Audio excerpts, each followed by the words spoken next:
Okay, howdy. Here's a quick rundown of the notes for day 4. All right. We talked about rational functions. We noted that most of them have asymptotes. We are concerned with 3 kinds of asymptotes: vertical, horizontal, and either slanted, which sometimes we call oblique. And we'll be looking at how do you find them. We'll also look on how you find the x and y intercepts, and we'll do that first. So y-intercepts, just like every other graph, the y-intercepts are where x equals 0. So just put a 0 into the equation and find out what your y-intercepts are by doing that. Pretty easy to do that. Now, on the other hand, the x-intercepts, like other functions, is where y equals 0, but since the y, in this case, equals a fraction, a rational function is a y equals a fraction. Since y equals a fraction, and a fraction only equals 0 when the numerator equals 0, therefore the x-intercepts are at the zeros of the numerator. Find out what makes the numerator equal 0, and that's where your that's where your x-intercepts are. Okay? We'll do an example later. So that's it for intercepts. The next that we talked about is asymptotes, and once again, we talked about 3 kinds. First kind was vertical, and vertical asymptotes happen wherever the denominator equals 0, because you can't divide by 0, so that makes a vertical asymptote in the graph. Horizontal asymptotes depend on the degree of the numerator and denominator, so you have to compare the degrees of the numerator and the denominator. And so therefore, if to make a long story short, the top is greater than the bottom, there isn't any horizontal asymptote. If the bottom is greater than the top, then the horizontal asymptote is y equals 0, the x-axis. If the top degree and the bottom degree are the same, the horizontal asymptote is the ratio of the leading coefficients. All right, so look at the leading coefficient on the top, leading coefficient on the bottom, and just that ratio, top divided by bottom, y equals that number. That's your horizontal asymptote for that rational function. A slanted or an oblique asymptote only happens when the top degree is 1 more than the bottom degree. And the way you find it is to take the top polynomial and divide it by the bottom polynomial. In other words, just do the division that the fraction has. All right? And the slanted asymptote is the quotient of that division problem. Y equals that expression. Okay? It'll be like y equals x plus 1 or 2 minus x or something like that. Okay? So the other thing we talked about briefly was the fundamental theorem of algebra, which basically says that the degree of a polynomial always equals the number of zeros, and it always equals the number of linear factors of that polynomial. That's what the fundamental theorem of algebra basically says. All right. We had a few other examples here. This may not make much sense without the context of the actual discussion, but you can find, this is what's called an irreducible quadratic factor. Here's another example of an irreducible quadratic factor. It does not factor with real numbers. It does factor with imaginary numbers, though.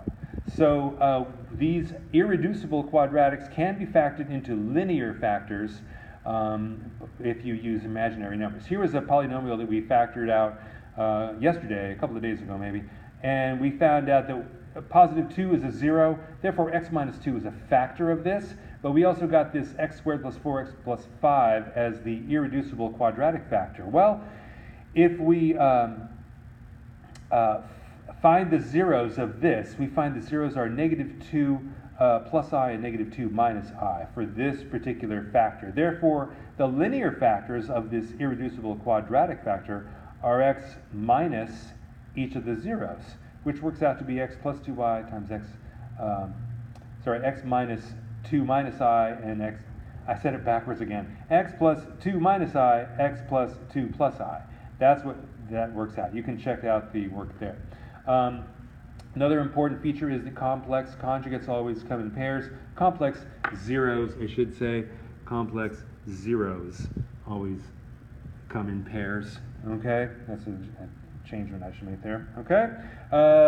Next thing we talked about in rational functions. Let's see. Okay, that's just kind of a repeat of that. Alrighty. So, let's see, here was our example. Okay, here was our example. Okay, we did this. This is our rational function. It's got a quadratic on top, linear polynomial on the bottom. The y-intercept is positive 2 because if you let x equal 0, you got negative 4 over negative 2, which equals 2. If you find the x-intercepts, that's the zeros of the numerator. This numerator factors to x plus 4 times x minus 1, and therefore the zeros are negative 4 and 1. There's your x-intercepts right there. The vertical asymptote is at x equals 2, because that's what makes the bottom of the fraction equal 0. Horizontal asymptote does not exist, because the top degree is greater than the bottom. It's greater by 1, therefore a slanted asymptote does exist. So when you do this division, x squared plus 3x minus 4 divided by x minus 2, using synthetic division works here because the divisor is a linear polynomial with a coefficient of 1. So I use synthetic division. I get 1, 5, 6 here. The remainder is 6. I don't care about the remainder. I care about the quotient. This 1 and 5 here is the same thing as, or represents x plus 5. So y equals x plus 5 is the slanted asymptote.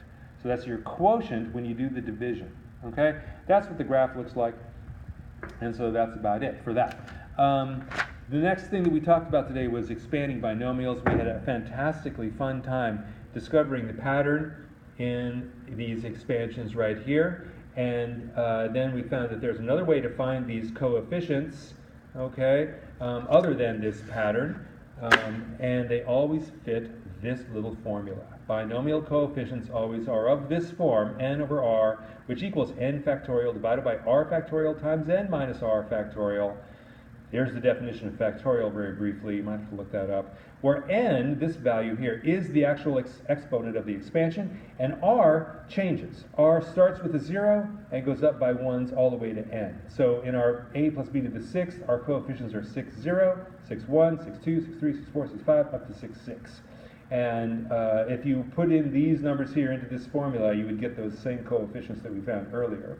And then last we did an example of raising some other kind of binomial to a higher power using the patterns, all right, and using just direct substitution into that pattern, okay? So check that out if that's helpful. Hope that was good. See you tomorrow. Bye.